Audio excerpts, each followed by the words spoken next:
ومن أحسن قولا ممن دعا إلى الله وعمل صالحا وقال إنني من المسلمين.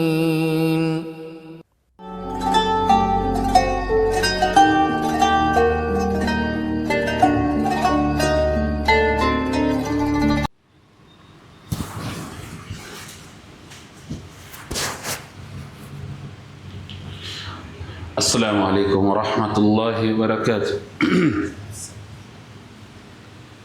الحمد لله حمدا كثيرا طيبا مباركا فيه، والصلاة والسلام على نبينا محمد وعلى آله وصحبه وسلم تسليما كثيرا. أما بعد، يا عباد الله،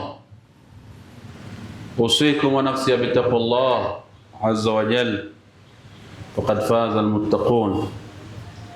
يا أيها الذين آمنوا كتب عليكم الصيام كما كتب على الذين من قبلكم لعلكم تتقون أياما معدودات. Ndugu Waislamu katika imani, na kila mtu ambaye anatambua kwamba yeye ametoka kwa Mungu, yeye ametoka kwa Mungu, kwamba yeye ameumbwa na Mungu Allah, lazima asikize maneno haya kwa makini sana, kwamba inamuhusu yeye. Sawa sawa amekiri maneno haya ujio wa Mtume sallallahu alaihi wasallam, au amekanya, amepinga, amekataa, lakini bado lazima akiri kwamba yeye ni umma, yeye katika kipengele au katika kipande au katika upande fulani anajitambua kwamba yeye ni umma wa Muhammad sallallahu alaihi wasallam. Wama arsalnaka ila rahmatan lil alamin, hatukukutuma wewe kuwa ni mjumbe ila tu kuja kuwa mkombozi wa ulimwengu nzima. Hakuna Muhammad, hakuna Utieno, hakuna Okoth, ila atakiwa waweze kutambua ujio wa Rasulullah sallallahu alaihi wasallam kama ni mtume wa mwisho.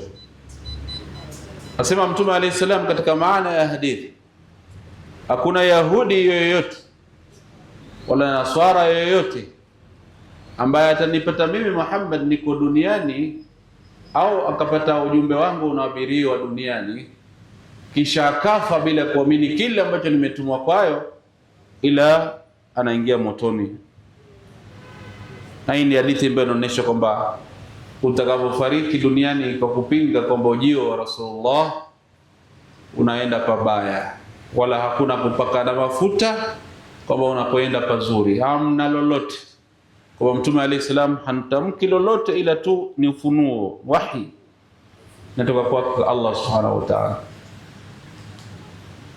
Asema Mtume katika hadithi kwamba yeye mfano wake ni kama taa iliyokuwa na kioo, na umma wake wanadamu ni kama wadudu wale wanataka kuingia kwenye taa ambao ni moto, lakini yeye ni kioo, anajaribu kuwa guide, kuweza kuwazuia wale wadudu, lakini wadudu wamchukia yeye kwamba huyu bwana atudhulumu, atupiraha kuingia kwenye moto, lakini hawana akili kwamba moto ule wachoma.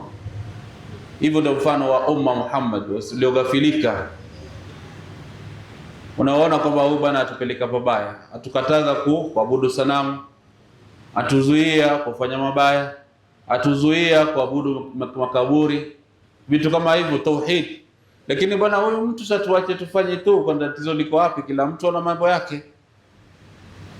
Lakini Muhammad huwa ni kama kioo ambaye inazuia wadudu wale wasiokuwa na akili kuingia kwenye moto wachomeke. Binadamu wapigana kuingia motoni, lakini Rasulullah mkombozi kwa ulimwengu kuja kumzuia binadamu huyu asiyekuwa na akili asiingie motoni. Ndugu Waislamu, mwezi huu alikuwa akiwabashiria Mtume alayhi salam masahaba wake, wafuasi wake, laqad ja'akum shahrun mubarakun, hakika kwenu nyinyi imewajia ni mwezi uliobarikiwa. Ukitaka kujua mwezi wa Ramadhani umebarikiwa, kheri ni nyingi. Licha wacha chakula tutapata tena kingi zaidi, na miongoni mwao inaonyesha baraka inapatikana katika Ramadhani. Imewajeni nyinyi mwezi uliobarikiwa, uliojaa na baraka tele. Miongoni mwa baraka Lailatul Qadri patikana ndani yake.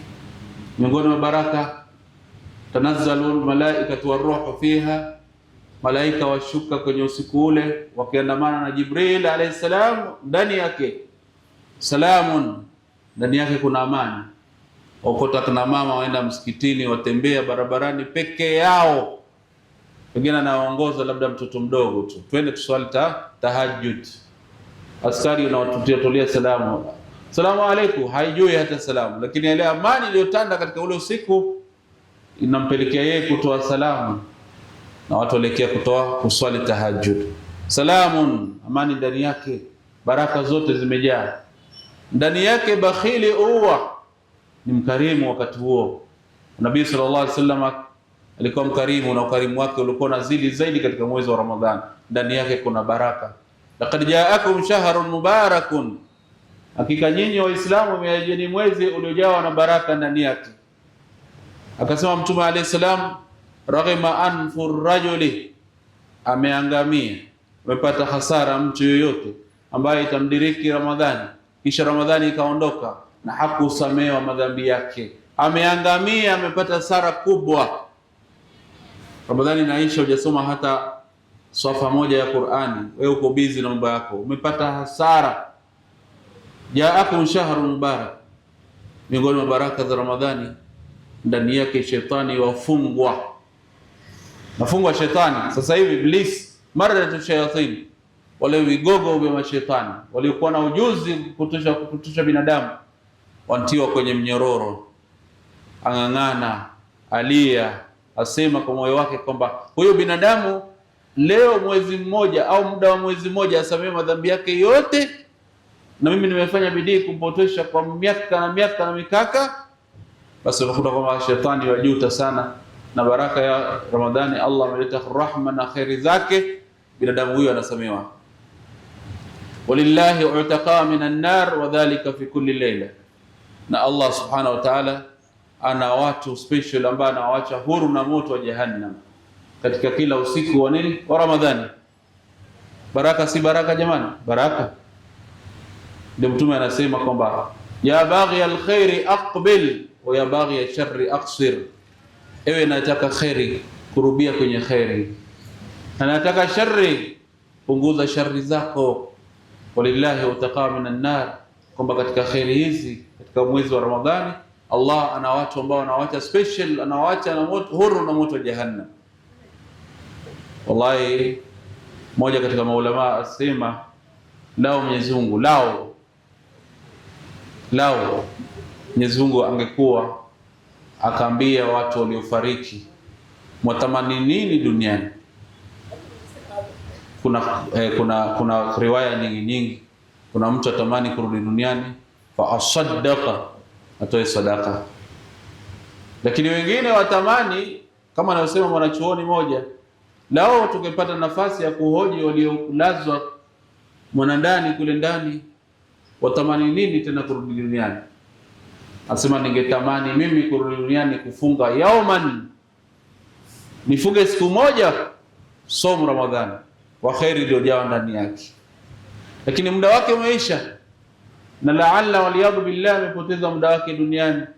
Qila wa qala, sema alikuwa huyu ule amekuwa hivi, hana lolote la kufanya, kuzungumza tu mpaka muda wake umeisha. Rabbi rji'un la'alli a'malu salihan fima taraktu, ya Allah nipe muda nirejee duniani ili uenda nikafanya salihan, mema mmoja tu katika yale ambayo nimeyawacha. Lakini anaambiwa kalla, haiwezekani, mshaka muda mrefu duniani. Na Mtume katuwekea wazi sallallahu alaihi wasallam, amaru ummati ma baina 60 wa 70, umri unaoishi umma wangu duniani ni baina miaka 60 na 70. Kwa hivyo piga hesabu, sasa hivi miaka 45, umebakisha ngapi? Uko na 25, bado ngapi? Yawezekana ukatoka kabla ya 60 au ukapita, na ni wachache wanaopita miaka 60 na 70. Kwa hivyo tunaishi muda mchache sana, ndugu Waislamu. Ayuha almuslimun, tulivyosema hapa msikitini na misikiti mengine, kullu atin qarib, kila kijacho. Hiyo lugha ya Arabu, sio hadithi. Kullu atin qarib, kila kijacho huwa kiko karibu. Mtaoa mwaka ujao, yaja tu mpaka mwisho ufika. Ramadhani yaja tarehe 18, wengine 19, kutokana na fahamu mbalimbali za watu duniani. Shafika. Fa'amal fihi, fanya matendo mema ndani yake. Maana wakati wa binadamu umegawanyika mara 3: ya jana ushatenda, na ya leo ama ya jana ushafanya, na ya kesho hujui, la tadri kama utafika. Wal yawm, na leo, fa'amal fihi, fanya matendo mema ndani yake. Ndio nafasi tulionayo. Ya jana ishapita, umepoteza au umepata, alhamdulillah. Na ya kesho, ma tadri nafsu madha taksibu ghadan, nafsi haijui kwamba kesho tutachuma kitu gani. Kwa hivyo wal yawm, leo ndio unayo nafasi, maana uko hai. Fa'amal fihi, ijtahid fihi, jitahidi ndani yake na ufanye matendo yake. Kwa hivyo Ramadhani ya mwaka huu tumepata, alhamdulillah, wala haijaisha tujui. Fanya matendo mema ndani yake, jitahidi ndani yake. Sikiza madurusu, sifanye na ujinga, kwa sababu katika elimu sharti yake mtu awe na elimu wakati unataka kufanya elimu. Ndio maana maulama wakafaradhisha, wakasema kwamba, baadhi yao wakasema ni lazima kwa mtu kusoma lugha ya Kiarabu, kwa sababu hiyo lugha inamsaidia yeye kufanya ibada. Iyyaka na'budu si lugha ya mama yangu, ni Kiarabu, na Kiarabu ni lugha ya watu wote duniani kama wewe ni Muislamu. Mmoja anasema kullu man nataqa bi lughati al-arabiyya fa huwa arabiy walau kana ajamiyyan, yeyote atakayeongea lugha ya Kiarabu basi tayari yeye ni Mwarabu, hata kama anaongea lugha ya Kijaluo, lakini yeye anaongea Kiarabu. Kuonesha umuhimu wake wa watu kujitahidi. Si wewe umezaliwa huko tu wewe yaka, na hata ujui unasema nini kwenye Qur'an. Lazima ujitahidi kusoma lugha hii, lazima ujitahidi kusoma elimu ya sheria ya kisheria, ujue hatayati tutasoma nini, ndio uweze kuabudu Allah ukiwa una faraja, una raha moyoni, unajua kile ambacho unazungumza katika swala. Maana ukizungumza lugha nyingine isiyokuwa lugha ya Kiarabu kwa swala ikubaliki. Ni lugha hii pekee yake, lugha ya Muhammad sallallahu alaihi wasallam, lugha ambayo ni bora zaidi. Jifakhiri nayo. Unajifakhiri na Kiingereza na hata ujue kitu chote huko. Ajabu ya Rahman. Ndugu Waislamu, tunataka kuangalia arkanu siyam, nguzo za funga. Nguzo, nyumba iko na nguzo, kila kitu na nguzo, na ukitoa moja tu basi si nyumba tena. Uislamu ina nguzo, imani ina nguzo. Arkanul Islam 5, arkanul iman 6. Ukitoa moja unasema mimi naamini Muhammad sallallahu alaihi wasallam ndiye mtume wangu. Yesu mimi simjui, wewe si Muislamu. Allah anasema kadhabat qaumu nuhin mursalin, kama watu wa Nuh walikadhibisha mitume. Walikataa Nuh, lakini Allah anasema walikataa mitume. Kwa hiyo walipokataa Nuh inahesabiwa wamekataa mitume wote. Kwa hivyo sisi tunaamini Isa ni mtume wetu, Muhammad alayhi salam ni mtume wetu, Saleh ni mtume wetu. Kwa hivyo mitume wote tunaamini. La nufarriqu baina ahadi min rusuli, hatutafautishi baina mitume katika mitume wa Allah subhanahu wa ta'ala. Kwa hivyo nguzo ambazo za Kiislamu, nguzo za siyam, kufunga, ziko na nguzo zake. Nguzo za saum ziko 2 ambazo lazima tuzingatie. Ya kwanza muhimu sana, an-niyya, intention, nia ya mtu. Ikiwa umefunga, umeamka asubuhi leo saa 3 bado hujala chochote, alafu unasema mimi nimefunga, hauna saumu. Saa 3 asubuhi ulikuwa umeghafilika tu, wewe upo tu, alafu wasema mimi nimefunga, na watu ambao wanaangalia mwezi wa Saudi na ni saa 3 asubuhi. Sikiliza vile maulama wanasema katika hilo jambo. Allah anasema katika ruknu ya kwanza, wama umiru illa liya'budu Allaha mukhlisina lahu ad-din. Na sharti ya ibada kukubalika ni mbili. Tumerudia sana kwa msikiti. Sharti ya kwanza ni al-ikhlas, ni kufanya kwa ajili ya Allah. Na kuna jambo kubwa ambao unafanya kwa ajili ya Allah kama saum. Usipomwambia mtu nimefunga, hawezi jua umefunga. Maka hadha sirru bainaka baina Allah, ni siri baina yako wewe na baina Allah peke yake. Mpaka mwambie mtu labda upige miayo, labda mdomo umekauka, kuulize swali, vipi bwana leo inakwaje? Nimefunga bwana. Kama hujasema hakuna anajua ila Allah peke yake. Kwa hivyo haujaamrisha wanadamu na Waislamu kwa jumla kumwabudu Allah ila wamtakasie katika dini yake, mukhlisin. Kwa hivyo ibada sharti yake kukubalika mbele ya Allah ni ikhlas. Ikhlas ni kufanya kitu kwa ajili ya Mungu. Sifanyi kwa ajili ya boss wangu anisifu, sifanyi kwa ajili ya babangu anipatie daraja, anipatie gari, anunulie kitu fulani, kwa ajili ya Allah. Na maanisha ukifanya kwa ajili ya binadamu, thawabu yaum al-qiyama inaenda kwa binadamu. Fudail bin Iyad rahimahullah, mwanachuoni au tabi'i, anasema man taraka shay'an li ajli an-nas, atakayewacha kufanya kitu kwa ajili ya watu, hao watu wananiangalia sana, watafanya nifanye riya, kwa sababu sifanyi, hiyo pia ni makosa. Fanya kwa ajili ya Allah, wacha kwa ajili ya Allah. Man a'ta lillah wa mana'a lillah, atakayepatia mtu kitu kwa ajili ya Allah na kamnyima kitu mtu kwa ajili ya Allah, faqad istamsaka imani, faqad istakmala shart imani, au kama qala al-salam, basi imani yake imekamilika. Kwa hivyo sharti ya kubalika ibada ni ikhlas, na ndio katika nia hapa tunaambiwa kama ma umiru illa liya'budu Allaha mukhlisina lahu ad-din. Wa qala Nabii sallallahu alayhi wasallam, innamal a'malu binniyat. Sikiliza vizuri, hii nia ya saum ni tofauti na nia zingine. Mimi pengine labda saa 3 asubuhi sijala chochote, nasema nimefunga, na si mimi wa kwanza. Mtume alayhi salam alikuwa hivyo, tutafikia inshallah. Innamal a'malu binniyat, kila jambo linategemea na nia ya mtu aliyeyadhimiria. Umekuja msikitini hapa kujibarizi chini ya feni tu imekuleta hapa, basi Allah atakulipia, atakupatia hiyo feni uistarehe nayo, lakini baada ya swala hauna thawabu, kwa sababu feni tu ilikuleta hapa. Au watu wanafuturu jioni, wewe umekuja kupata mlo tu, hujakuja kwa sababu kufuturu pia ni ibada. Kufuturu pia ni ibada. Kivipi? Mtume alayhi salamu anasema maazala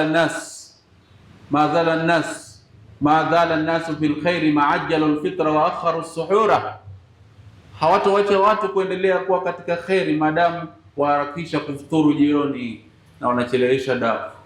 Kwa hiyo ibada ni kufuturu pia. Kwa hivyo wewe umekuja tu hapa, labda umekuja kuoga chooni, labda umekuja kufuturu na watu kwa sababu wewe umesikia njaa tu na ulikuwa umekula mchana, hakuna chochote, anaenda na mtu kuonesha umuhimu wa nia, intention, nia ya mtu. Wa innama likulli imri'i ma nawa, na kila mtu anapewa thawabu kutokana na kile alichonuia. Umenuia kwa Muislamu, umenuia kusilimu kwa sababu unataka kuoa Aisha utapata Aisha, lakini hautopata kwamba thawabu utakwamba umekuwa Muislamu. Anasema Mtume sallallahu alaihi wasallam, al-islamu yajubu ma qabla, Uislamu inafuta madhambi yaliyopita. Uliua watu, ushirikina, lakini umesilimu tu, yale madhambi yote yamefutwa. Na hiyo kutokana na nia yako ile swali ile njema. Lakini nia mbovu unalipwa na ubovu wako, unalipwa kutokana na kile ulichodhamiria. Wa haqiqatu nia ni nini? Alqasdu la fi'lin, kukusudia kufanya kitendo, imtithalan li amri Allah, kwa kufuata maamrisho ya Allah. Umesikia hapo? Kukusudia kufanya kitu, tukusudia kufunga, li imtithalan, kwa kuiga na kufuata amrullah, amri ya Allah. Kwa hivyo amri ya Mwenyezi Mungu ndio maana tujala kutoka asubuhi mpaka sasa, si kwa sababu ya binadamu, si kwa sababu ya cheo, si kwa sababu ya kazi fulani nataka, kwa ajili ya Allah. As-sawm li wa ana ajzi bihi, sawm ni yangu mimi, hadithul Qudus, na mimi ndio nitalipa thawabu yake. Kwa hivyo Allah asema kwamba sawm ni yake yeye, na yeye ndio yalipa sawm. Kwa hivyo kukusudia kufanya kitendo kwa kuiga amri ya Allah subhanahu wa ta'ala. Naam, alqasdu ila fi'li imtithala li amri Allah azza wa jalla, famata azama ala as-sawm, na kwa namna aina yoyote mtu ataazimia, yani ataweka moyoni mwake nia kwa kufunga, biqalbihi, kwa moyo wake, faqad tahaqqaqat an-niyya, basi nia tayari ishaingia. Si lazima nisimame kwenye safu, si lazima tusimame kwenye line, shekhe asimame mbele asema jamaa semeni nyuma yangu, nawaitu soma ghadi, ana adai. Hakuna. An-niyyatu mahalluha al-qalbu, nia mahala pake ni moyo. Ibn Taymiyyah rahimahullah asema mtu mwenye kutamka nia ni kama majnun, wazimu.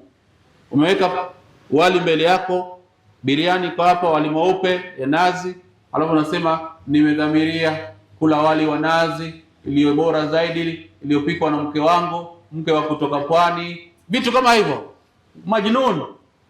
Lakini wewe unajua na alawali, si lazima utamke. Na je, unamfundisha Mwenyezi Mungu kwamba unaswali dhuhuri, usalli salata dhuhri 4 rak'ati lillahi ta'ala, Allahu akbar, tuallimu Allah, unamfahamisha Mwenyezi Mungu. Allah hajui?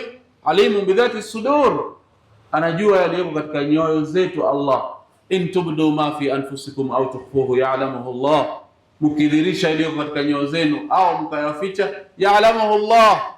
Katika aya nyingine, yuhasibukum bihi Allah, Allah atakuja kuhesabia nini siku ya kiyama. Kwa hivyo si lazima ufike kwenye safu nawaitu usalli salata dhuhri 4 rak'ati lillahi ta'ala, Allahu akbar. Allah anajua sasa tujasai asri, lakini Allah ajua tayari mtu ambaye amedhamiria kusali asri ashamjua, wala hafundishi. La yusalu amma yaf'alu wa hum yusalun, haulizwi Allah anachofanya kwetu sisi, lakini sisi tukifanya makosa tuulizwa.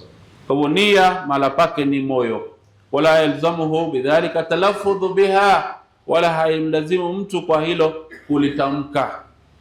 Bal inna talaffudha biniyya bid'ah, bali kutamka kwa nia ni uzushi, haipo. Mtume sallallahu alaihi wasallam kana yaftatihu salata bitakbir, Mtume alikuwa anafungua swala zake kwa takbir. Wa kana yusmi'u an-nasa min wara'ihi, alikuwa anasikilizisha watu walio nyuma yake. Hakuwa na microphone, na Mtume alikuwa na sauti, Allahu akbar. Hiyo ndio Mtume alikuwa akifungua swala yake. Kwa hivyo saum, nia iko moyoni. Swala, nia iko moyoni. Kuchinja, nia iko moyoni. Kwenda kufanya haji huko, nia iko moyoni. Isipokuwa kuna rukun moja ambayo inatamkwa nia, iko tu moja tu.